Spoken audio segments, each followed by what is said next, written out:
जय हिंद मित्रांनो, एक्झाम जागर या एज्युकेशन यूट्यूब प्लॅटफॉर्मवर तुम्हा सर्वांचं पुन्हा एकदा स्वागत आहे. मित्रांनो, या आधीच्या सत्रामध्ये तुमच्यासाठीचा प्रश्न होता, कोणते गाव हे महाराष्ट्रातील पहिलं सौर ग्राम ठरलं आहे?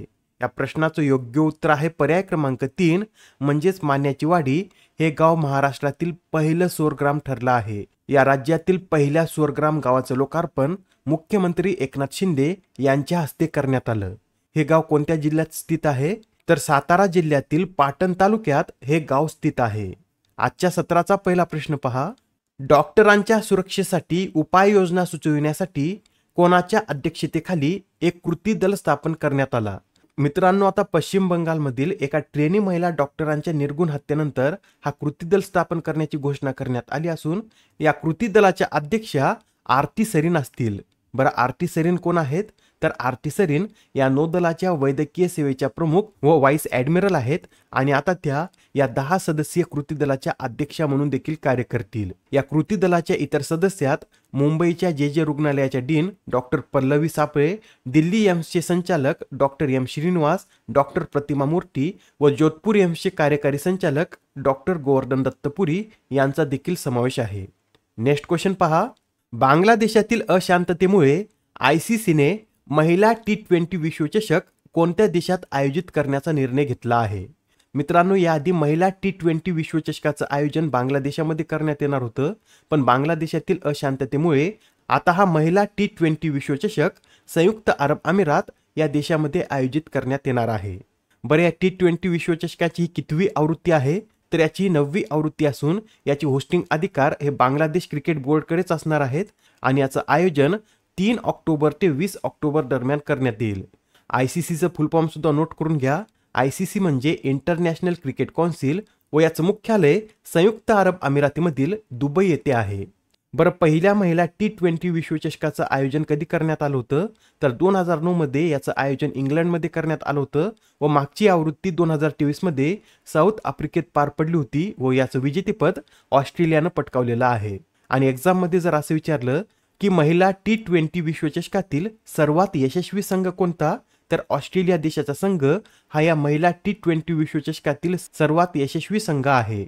ऑस्ट्रेलियाने हा T20 वर्ल्ड कप 2010, 2012, 2014, 2018, 2020 आणि 2023 असा 6 वेळा जिंकलेला आहे. आपल्या भारतीय महिला संघाने हा वर्ल्ड कप किती वेळा जिंकलेला आहे? तर आतापर्यंत आपल्या भारतीय महिला संघाने हा वर्ल्ड कप एकदाही जिंकलेला नाही.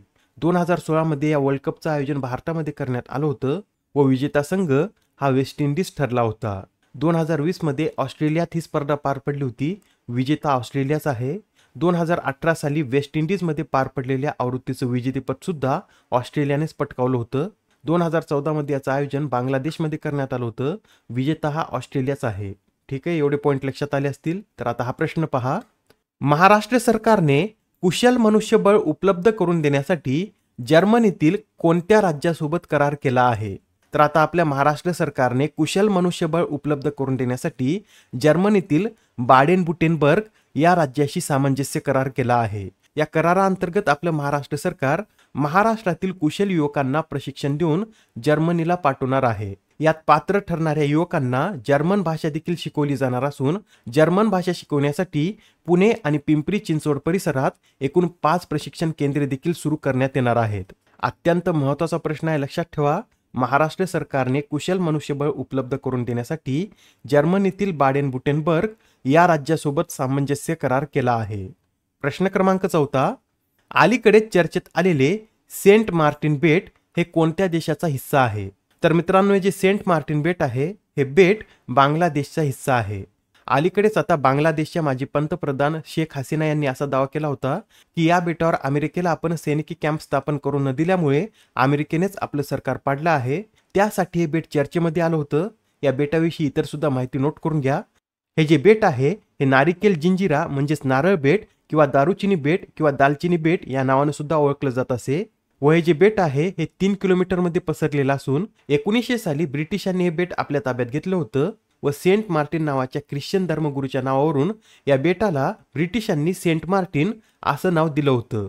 त्यानंतर 1947च्या फाळणीनंतर हे बेट पाकिस्तानच्या ताब्यात गेले होते व 1971 मध्ये बांगलादेश स्वातंत्र्य झाल्यानंतर हा बेट बांगलादेशचा हिस्सा बनला होता व 2012 साली आंतरराष्ट्रीय सागरी न्यायाधिकरणाने देखील या बेटावरील बांगलादेशचा हक्क मान्य केला आहे.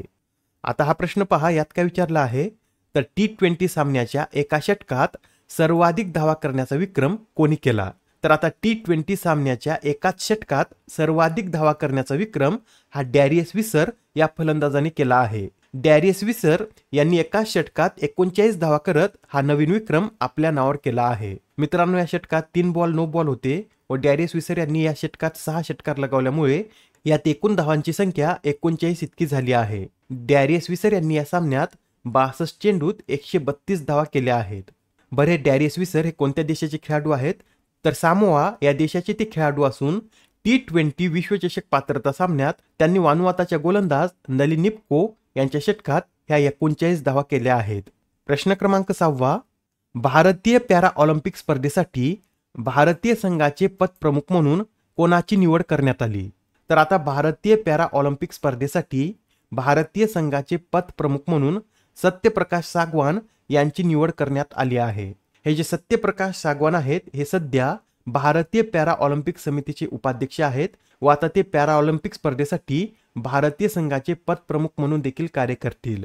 या पॅरा ऑलिम्पिकमध्ये पुरुष ध्वजवाहक कोण असतील तर सुमित अंतिल हे पुरुष ध्वजवाहक असतील तर भाग्यश्री जातो या महिला ध्वजवाहक असणार आहेत.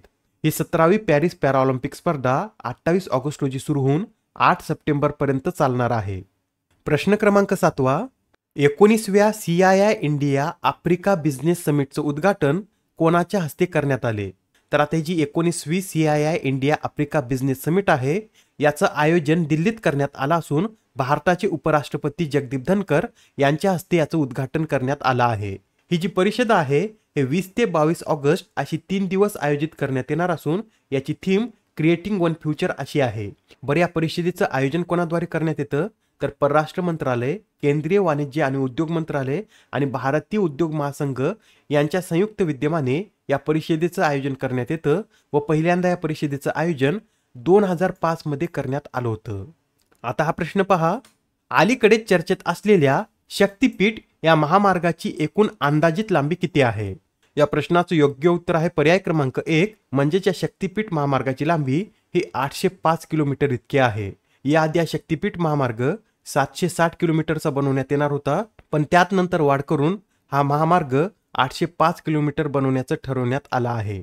बरं, सध्या हा महामार्ग चर्चेत का आहे तर या महामार्गाला कोल्हापुरातील शेतकऱ्यांचा विरोध होत आहे, त्यासाठी हा महामार्ग सध्या चर्चेत आला होता.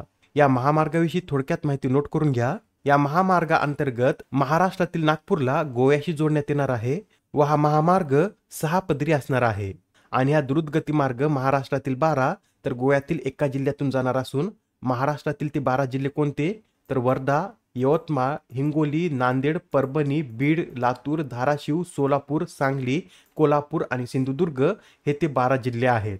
व हा जो महामार्ग आहे हा महाराष्ट्रातील 3 शक्तिपीठातून जाणार असल्यामुळे याला शक्तीपीठ महामार्ग असं नाव देण्यात आलं आहे. आजच्या सत्रामधील शेवटचा प्रश्न पहा, भारत भेटीवर आलेले दातो सेरी अनवर बिन इब्राहिम हे कोणत्या देशाचे पंतप्रधान आहेत. तर हे जे दातो सेरी अनवर बिन इब्राहिम आहेत हे मलेशिया या देशाचे पंतप्रधान आहेत व आता झालेल्या त्यांच्या भारत भेटी दरम्यान भारत व मलेशिया या दोन्ही देशात एकूण 8 सामंजस्य करार करण्यात आले आहेत. आजच्या सत्रामधील तुमच्यासाठीचा प्रश्न पहा, कोणत्या राज्याने निगोशिएबल इन्स्ट्रुमेंट केसेससाठी देशातील पहिले डिजिटल कोर्ट सुरू केले. आता या प्रश्नाचं उत्तर कमेंटमध्ये देण्याचा प्रयत्न करा. उत्तर चुकलं तरी काय हरकत नाही, कारण ज्यावेळेस तुम्हाला या प्रश्नाचं योग्य उत्तर माहित होतं त्यावेळेस हा प्रश्न तुमच्या दीर्घ काळापर्यंत लक्षात राहतो. तर आता पुढच्या सत्रामध्ये पुन्हा भेटूया. धन्यवाद.